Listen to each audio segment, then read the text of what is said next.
Los balones desinflados en el juego de campeonato entre los Patriots y los Colts son el tema en la antesala del Super Bowl. Tom Brady y Bill Belichick ya dieron la cara para decir que ellos no saben nada. Sin embargo, la liga mantiene la investigación y hoy reveló información importante al respecto. Bueno, la NFL emitió un comunicado este viernes donde señala el desarrollo de la investigación en torno a los balones desinflados que se usaron en el partido por el campeonato de la Conferencia Americana entre Indianápolis y Nueva Inglaterra. La investigación es dirigida por los ejecutivos de la NFL, Jeff Pash y Todd Wells, en conjunto con la firma de abogados de Paul Weiss. Se han realizado extensas entrevistas a personal de Nueva Inglaterra y gente relacionada con el caso.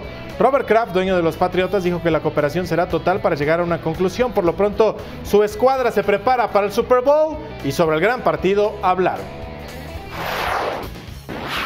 Ain't nothing of it. Here we are with the biggest game of our career, and that's what it's about. It's about going out and being able to play a game you work so hard for, and being the Super Bowl.